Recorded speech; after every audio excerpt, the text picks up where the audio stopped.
you say, cause to me this ain't a game on the court. All right, a lot of good things to talk about, including some developing news from this latest edition of SmackDown as of today. But let's get right into it. Survivor Series 2023 will forever be the day hell froze over like Antarctica. Everything in hell is frozen to death because CM Punk returned to WWE, gone for about a decade after running down the company, running down management, running down everything they stood for. You know, after the men's war game match with the returning Randy Orton participating, the credits roll. It looked like we were going to get a classic WWE ending when that credit goes on the screen, but CM Punk's music hits. The crowd goes insane in Chicago, as we expect. We kind of called it here on Wrestling with Things. This is why y'all got to watch this. We be calling things that the experts don't be calling. Sammy, what's your reaction to CM Punk officially being back in WWE? Yeah, well, Dave, you just basically placed it all out. You know, me and you, we kind of kept sensing it week after week after week because we kept hearing different types of chatter, different types of stuff going around. And then me and you, we obviously spotted out the big business opportunity that they have to do with him. You know what I mean? Because they like me and you was talking about, there could be potentially, you know, a lot of good things to come out of this because, you know, the fact that it's been 10 years, they basically have a brand new roster. You know, a brand new sort of like type of talent. And not only that, Vince isn't in the house no more.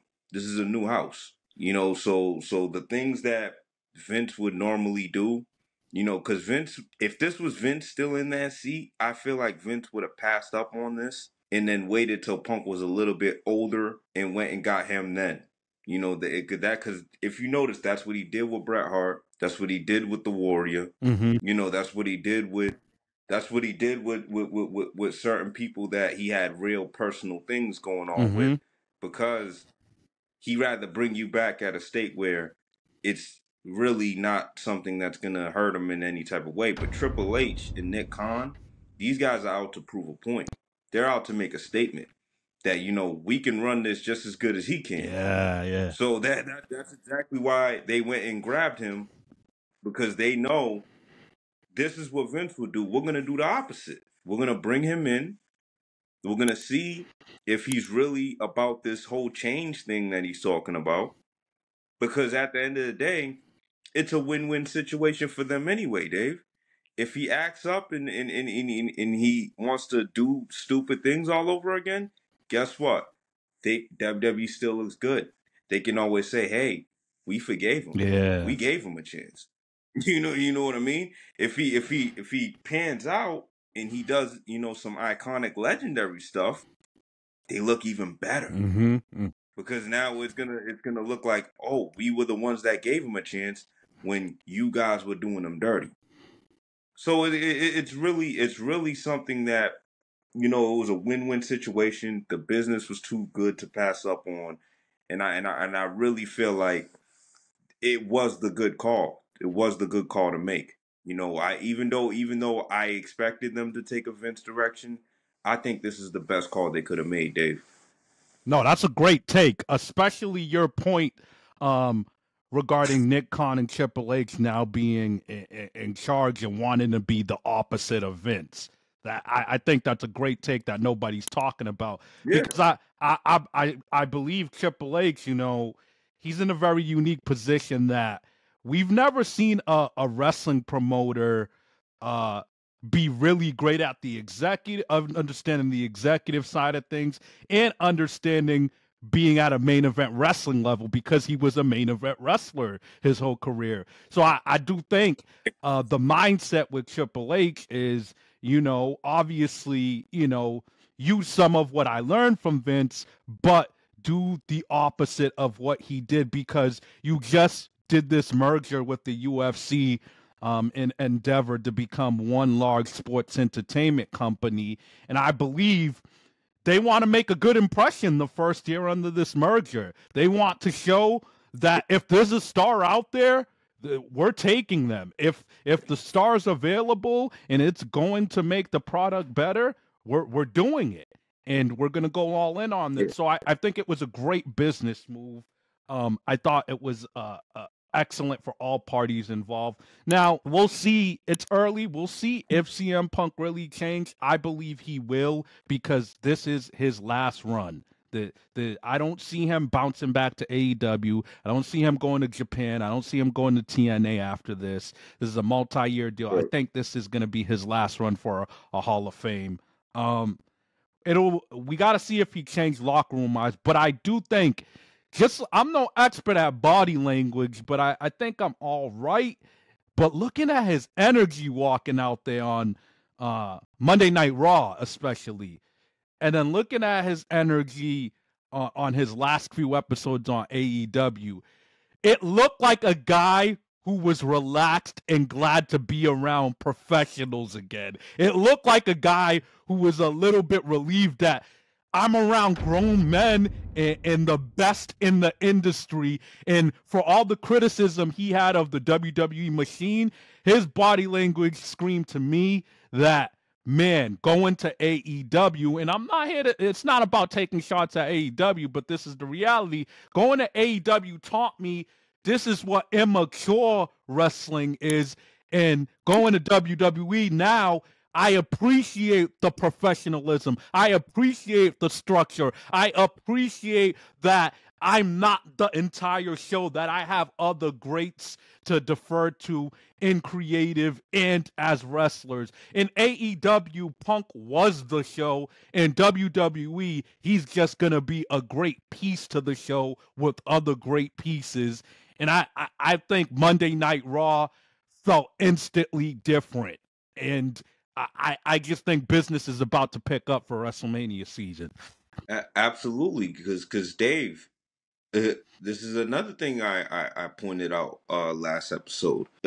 Listen, both main event pitches, they need the guy. Yeah, they need CM Punk. Yeah, you know, I feel like both main event pitches were really starting to like dry up, Dave. They were really starting to run out of, you know, legit contending pieces. They were literally like, you know, it was to a point in time, and this happened more on Roman's side, not Seth's because side. Roman mostly Seth blew through all the certified ones. Yeah, right. And Seth, you know, his title's still new. It's still, you know, a fresh type of concept. It's still a new thing, and he went right away at the McIntyre stuff and the stuff before. But I was looking after McIntyre, and I was looking at Slim Pickens, and then I was looking at Roman's side, and there's nobody. So he can go in good directions for both titles. Yeah. You know, he doesn't have to win both titles, but he can definitely go in there and be a piece that, you know, the people think he'll win. Absolutely. Without question. And I do think, listen, this is the WWE, man. You don't go out for 10 years, because he did say a lot during those 10 years. But I totally agree about the title pictures could use that shot in the arm. But you don't go out for 10 years saying, when he went to UFC, oh, wrestling's fake. Oh, everything they do is corny. Oh, the business.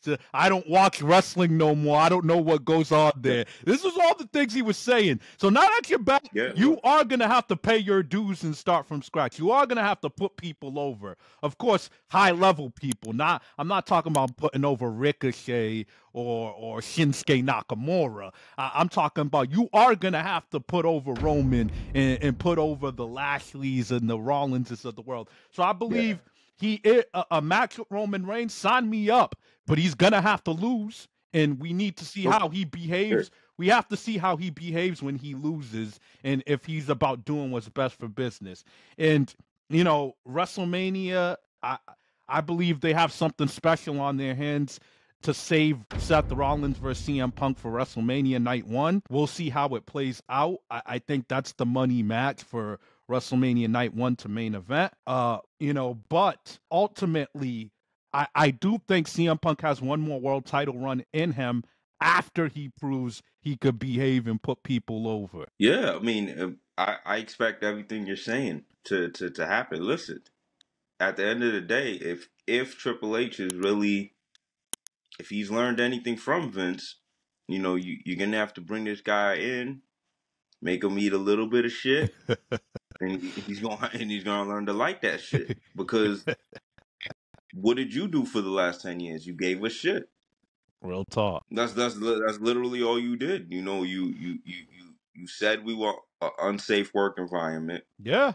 You said we caused you a serious hurt, injury. You said that, there's real, talent and there's real better people opportunities in AEW before you went to AEW. We bought you on our Fox show and you pissed that off.